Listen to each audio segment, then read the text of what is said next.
Hi guys, welcome to our channel. तो इस session में आज हम क्लास 10th के साइंस का एक इम्पोर्टेंट चैप्टर करने जा रहे हैं जिसका नाम है केमिकल इक्वेशन एंड रिएक्शन। तो इस चैप्टर में आज हम सब पढ़ेंगे चेंजेस क्या होता है, फिजिकल एंड केमिकल चेंज के बारे में पढ़ेंगे, वर्ड इक्वेशन पढ़ेंगे, केमिकल इक्वेशन पढ़ेंगे, बैलेंसिंग और राइटिंग ए केमिकल इक्वेशन पढ़ेंगे। सो चलिए स्टार्ट करते हैं।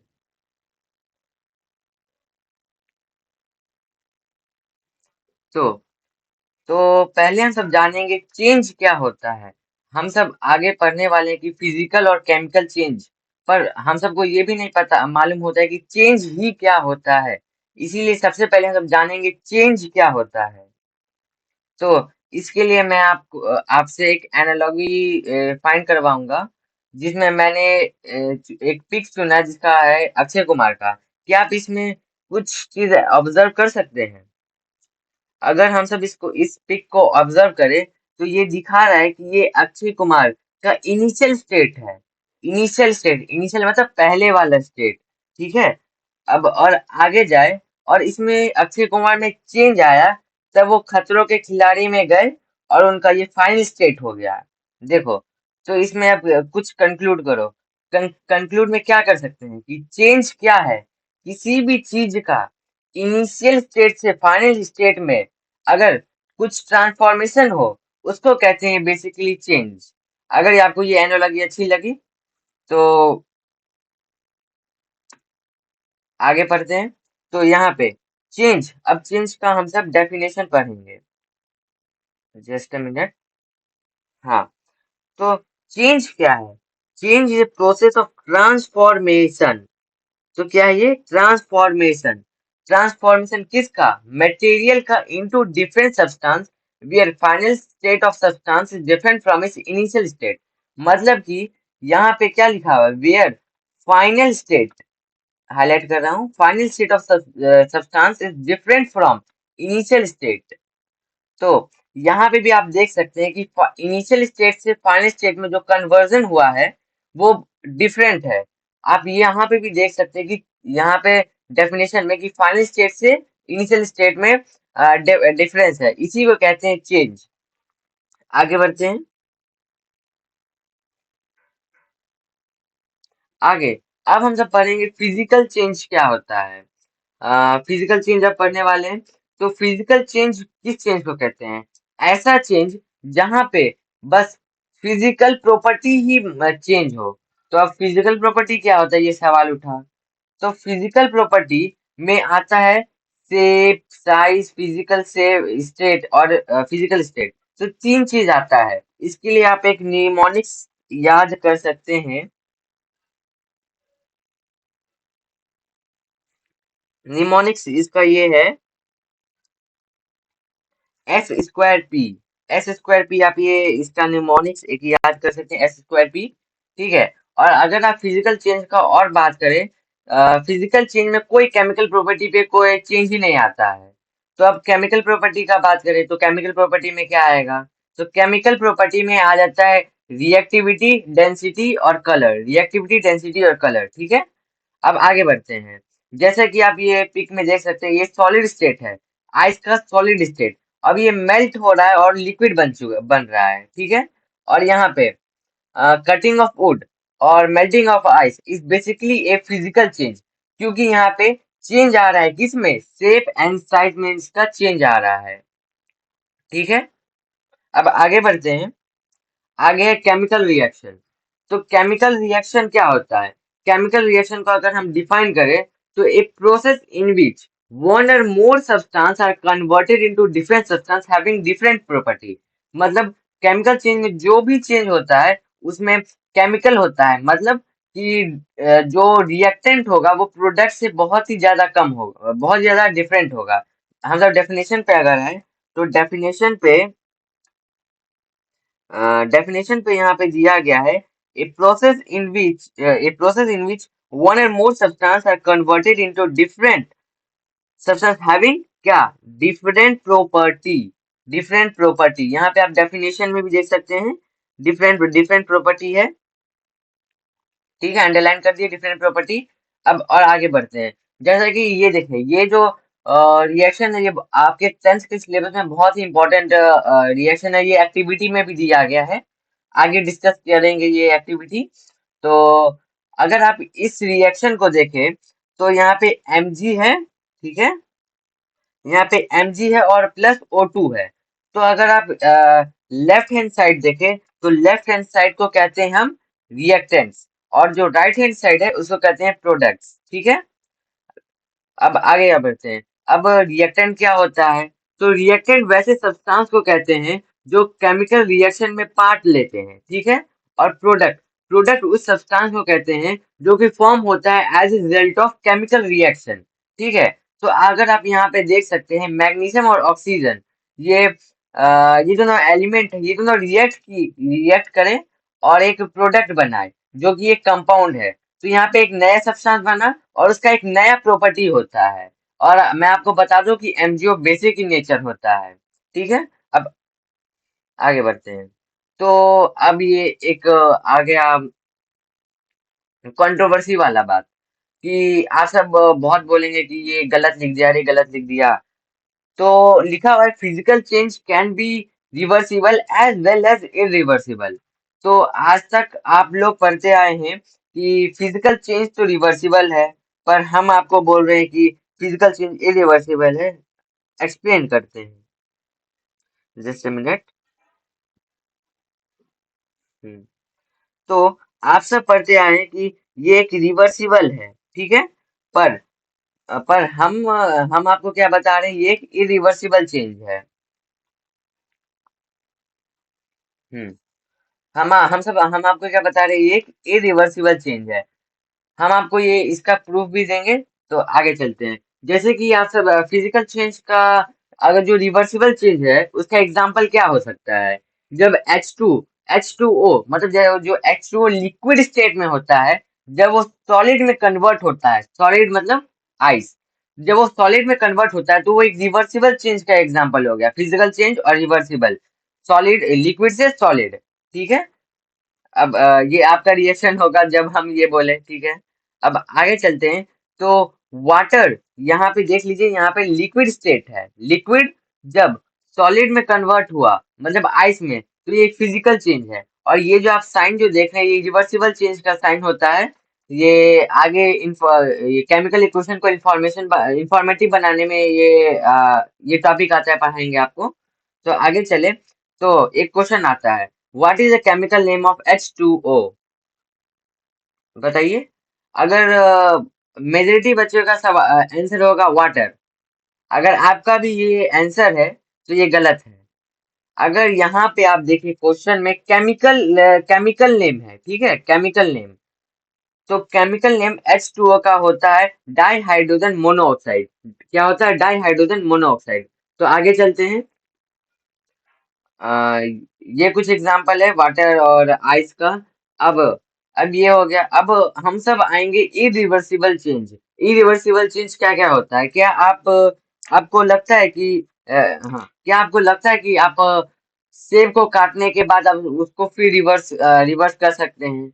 Is cutting of apple is reversible change? बताइए। और cutting of wood to sawdust, ये क्या रिवर्सिबल चेंज है? सर नहीं समझे, कोई बात नहीं। यहाँ पे देखिए, कटिंग ऑफ एप्पल है, cutting of Apple to pieces. तो अगर आप यहाँ पे हम सब बात करें तो सेब कट रहा है, क्या ये फिर से हम सब रिवर्स करके सेब को बिना कटा हुआ ला सकते हैं? नहीं, ये एक इरिवर्सिबल चेंज है। अगर ये भी नहीं समझ आए, एक और मेरे पास एग्जाम्पल है, cutting of wood to sawdust.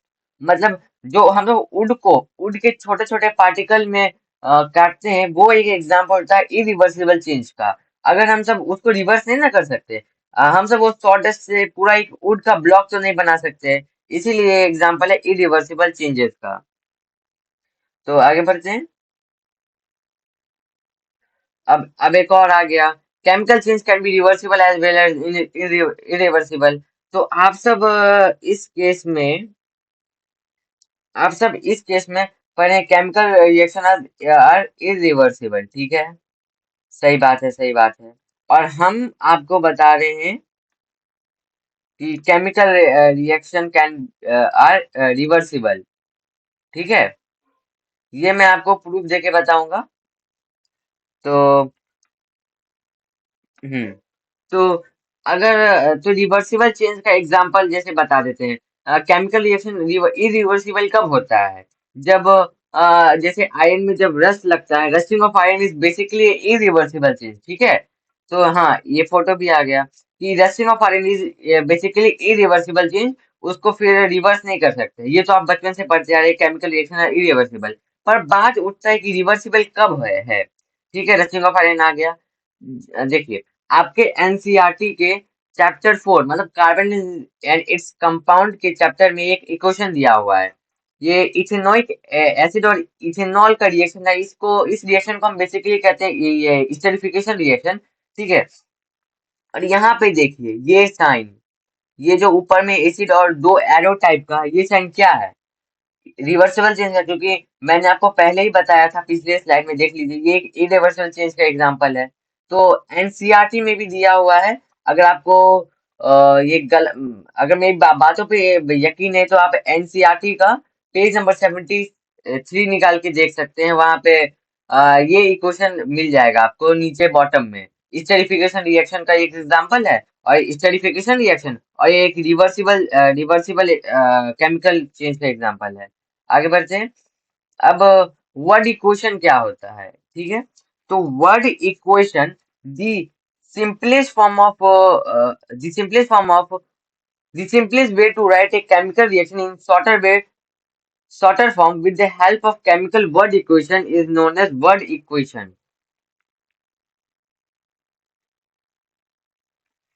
तो जो सिंपलेस्ट वे है to write a chemical reaction in shorter for chemical reaction को शॉर्टर फॉर्म में लिखना with the help of chemical word equation. तो बेसिकली हम इस वर्ड इक्वेशन में हम सब पूरा होल वर्ड लिखते हैं किसी भी एलिमेंट को डोनेट डिनोट करने के लिए। और इसी को कहते हैं वर्ड इक्वेशन, और ये सबसे सिंपलेस्ट वे होता है।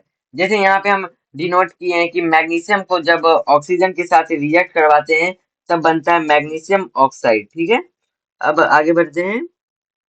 हम्म अब केमिकल इक्वेशन आया। जब ये टॉपिक का नाम है केमिकल इक्वेशन एंड रिएक्शन। अब केमिकल इक्वेशन आता है। केमिकल इक्वेशन होता क्या है? तो देखो, वर्ड वर्ड इक्वेशन लिखने में बहुत ज्यादा कठिनाई होता होगा, और बहुत लंबा लंबा सेंटेंस हो जाता होगा, और उतना कन्वीनियंट भी नहीं है और फास्टर भी नहीं है। तो इसीलिए हम सब एक कॉन्सेप्ट है केमिकल इक्वेशन का, क्योंकि necessity is the mother of invention, जैसा कि आप सब जानते ही हैं। तो आगे केमिकल इक्वेशन क्या हुआ? एक एक quicker and faster method of representing a chemical reaction with the help of symbol and formula involve in it. तो केमिकल इक्वेशन क्या होता है कि ये ये जो है सबसे क्विकर और फास्टर मेथड रिप्रेजेंट करने केमिकल रिएक्शन को और किसके साथ? सिंबल और फॉर्मूला के साथ, उसको कहते हैं chemical equations. Quicker and faster है, ठीक है। और अगर आपको ये नहीं समझ में आया तो हम आपको एक और एग्जांपल लेके समझा देते हैं। जैसे Mg है, मैग्नीशियम। मैग्नीशियम जो सिल्वरी व्हाइट है, जब इसको ऑक्सीजन के साथ रिएक्ट करवाएंगे तो MgO बनता है, मतलब मैग्नीशियम का ऑक्साइड। तो क्या आपको ये लिखने में ज्यादा समय लगा या फिर ये वाला लिखने में ज्यादा समय लगा? ऑब्वियस सी बात है, ये वाला लिखने में कम समय लगेगा। तो जब ये कम समय लगा तो क्विकर हुआ, फास्टर हुआ। और with the help of symbol and formula, symbol है से इसका सिंबल है और फॉर्मूला भी है, तो इस ये जो लिखा हुआ है इसको क्या कहेंगे? तो केमिकल इक्वेशन कहेंगे। ठीक है, अब हम सब बात करेंगे बैलेंस कैसे करते हैं, balancing a chemical equation.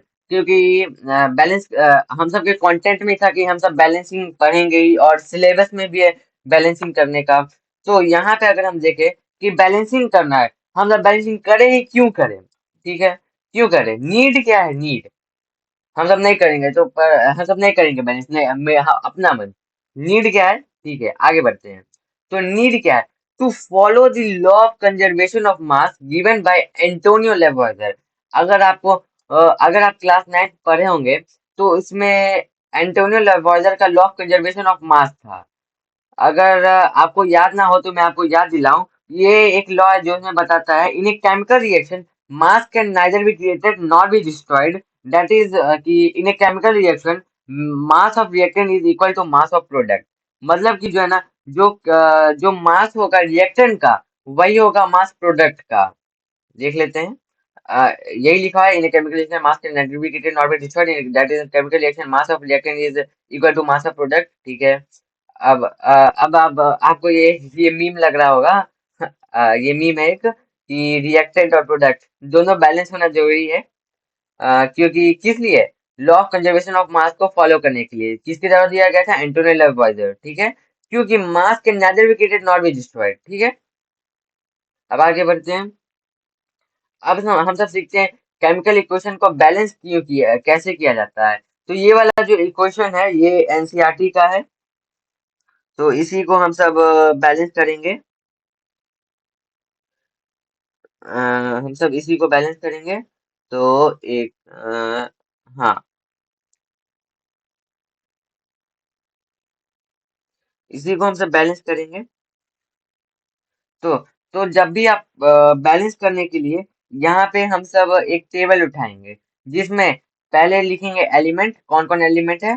Ferrous, ferrous मतलब आयरन। आयरन है, हाइड्रोजन है, ऑक्सीजन है, लिख दिए। Ferrous, hydrogen, oxygen. Number of atom left hand side, left hand side में आयरन, आयरन का कितना एटम है। यहाँ पे देखिए, यहाँ पे कुछ नहीं दिख रहा है। दैट मीन्स यहाँ पे वन है। ठीक है। यहाँ पे वन आ गया। अभी वन आ गया। अब लेफ्ट हैंड साइड में हाइड्रोजन, हाइड्रोजन पे कितना कितना है? टू है, तो यहाँ पे टू है। और ऑक्सीजन पे वन है, तो यहाँ पे भी वन है। और यहाँ अब राइट हैंड साइड का बात करें तो राइट हैंड साइड में यहाँ पे फेरस पे तीन है। और हाइड्रोजन हाइड्रोजन पे यहाँ पे टू। और ऑक्सीजन पे यहाँ पे फोर। ठीक। अब यहाँ पे देखिए कि फेरस का कितना कितना है, कि फेरस का कितना एलिमेंट है। यहाँ पे वन है और बट यहाँ पे तीन है। पर यहाँ पे अगर आप देख सके law of conservation of mass पे एंटोनियो लावार्जिस सर जो दिए थे उसका मतलब mass can never be not be destroyed. मतलब chemical reaction mass mass of product is equal to mass of reactant होता है। पर क्या ये फॉलो कर रहा है? देखिए, क्या ये फॉलो कर रहा है? क्या आयरन का लेफ्ट हैंड साइड में एलिमेंट इक्वल है राइट हैंड साइड में? ये तो नहीं है। पर तो हम सबको इसको बैलेंस करना होगा। तो जब भी बैलेंस करना स्टार्ट किया कीजिए ना, तो रिएक्टेंट से स्टार्ट किया कीजिए, जो रिएक्ट करता है। और रिएक्टेंट में उस रिएक्टेंट से जिसका ज्यादा मास हो। तो अगर आप यहाँ पे देखें, यहाँ पे अगर हम सब ऑब्जर्व करें, यहाँ पे किसका मास ज्यादा है? आयरन का ज्यादा है कि हाइड्रोजन का ज्यादा है, वाटर का ज्यादा है? ऑब्वियस सी बात है, ये वाटर का ज्यादा है। क्योंकि आप यहाँ पे देख लीजिए कि किस किस चीज में एलिमेंट सबसे ज्यादा है। तो फेरस में तो एक ही है, पर आयरन में दो है। तो हम सब आयरन से स्टार्ट करेंगे काउंट करना, सॉरी वाटर से करेंगे स्टार्ट काउंट करना। तो जब हम यहाँ पे देखें कि वाटर है, वाटर हाइड्रोजन का यहाँ पे कितना? टू। हाइड्रोजन का टू। और यहाँ पे भी टू। तो हाइड्रोजन हाइड्रोजन तो बैलेंस है। तो अब आगे देखते हैं। तो आगे ऑक्सीजन है, ऑक्सीजन का वन। और ऑक्सीजन का यहाँ पे वन और राइट हैंड साइड में यहाँ पे फोर। यहाँ पे फोर है, पर अब हम सबको इसको बैलेंस करना पड़ेगा। तो यहाँ पे हम सब क्या करेंगे कि ये ऑक्सीजन में, ध्यान से सुन लीजिए, ऑक्सीजन में इस तरफ फोर है तो इंटू फोर कर देंगे। इंटू, एक मिनट, हाँ, इंटू फोर कर देंगे। शायद ये आपको कलर नहीं दिख रहा हो। एक मिनट, कलर चेंज कर लेते हैं। हम्म। यहाँ पे इंटू फोर कर लेंगे। तो इंटू फोर कर लेंगे तो यहाँ का भी फोर आ जाएगा। ठीक है। तो जब यहाँ पे फोर आए तो ऑक्सीजन ऑक्सीजन का फोर फोर हो गया, ये भी बैलेंस ये भी है बैलेंस। तो यहाँ पे हम सब फोर लिख देंगे। यहाँ पे लिख दिए फोर। ठीक है। जब यहाँ पे हम सब फोर लिख दिए और यहाँ पे अब मिलाते हैं। तब यहाँ पे हम सब जब भी कोई भी बैलेंस करना होता है तो जो भी हम सब मल्टीप्लाई करते हैं वो पूरे कंपाउंड में कर किया जाता है, आगे में किया जाता है। तो यहाँ पे हाइड्रोजन का 4 × 2 कितना हो गया, 8 हो गया। तो अब हाइड्रोजन का कितना एलिमेंट है, तो अब इंटू, तो इसमें भी ×4 होगा, तो अब इसमें भी ×4 कर देंगे, 1 मिनट। हाँ, तो इसमें भी ×4 होगा।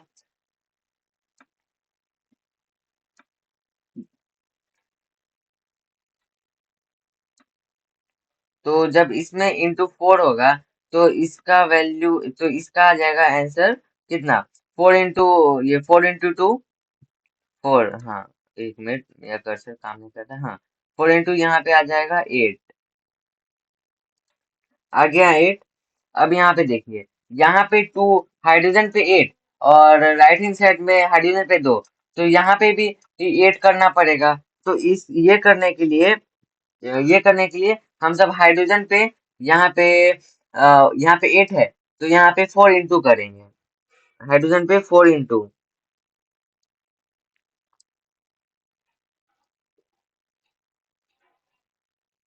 हाइड्रोजन पे 4 ×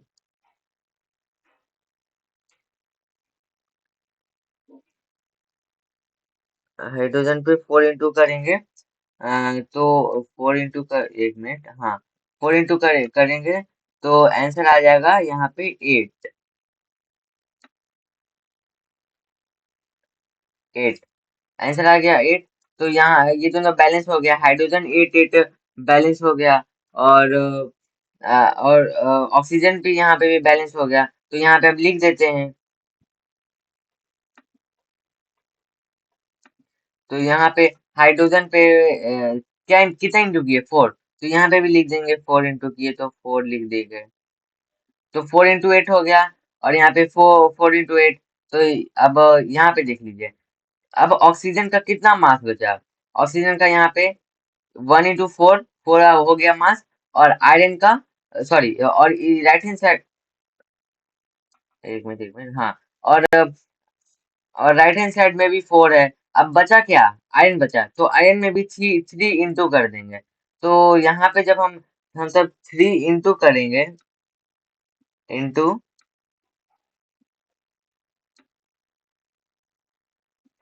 3 करेंगे, तो इसका भी आंसर आ जाएगा 3। अब यहाँ पे 3 आ गया, तो यहाँ पे भी 3 लिख देंगे। अब इक्वेशन बैलेंस हो गया, 3Fe plus 4H2O will give Fe3O4 plus H plus 4H2O, ये केमिकल इक्वेशन बैलेंस हो गया। केमिकल इक्वेशन बैलेंस करना सीख लिए। अब बैलेंस करने के बाद अब केमिकल इक्वेशन को हम सबको इंफॉर्मेटिव बनाना पड़ता है। तो इंफॉर्मेटिव बनाने के लिए हम सब जो है ना, इक्वेशन में ही, जो केमिकल इक्वेशन में हम सब इंक्लूड करते हैं फिजिकल स्टेट, हीट चेंज और कंडीशन, जिससे केमिकल रिएक्शन होता है। तो क्या क्या कहते हैं, फिजिकल स्टेट, उसके बाद हीट चेंज और कंडीशन करते हैं। अब कंडीशन करते हैं अब फिजिकल स्टेट में। तो फिजिकल स्टेट को करने के लिए हम सब फिजिकल स्टेट को रिप्रेजेंट करने के लिए हम सब ये सब सिंबल के यूज करते हैं।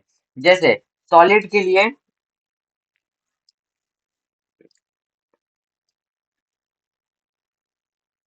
हम्म, जैसे सॉलिड के लिए एस यूज कर लेते हैं, और लिक्विड के लिए एल यूज करते हैं।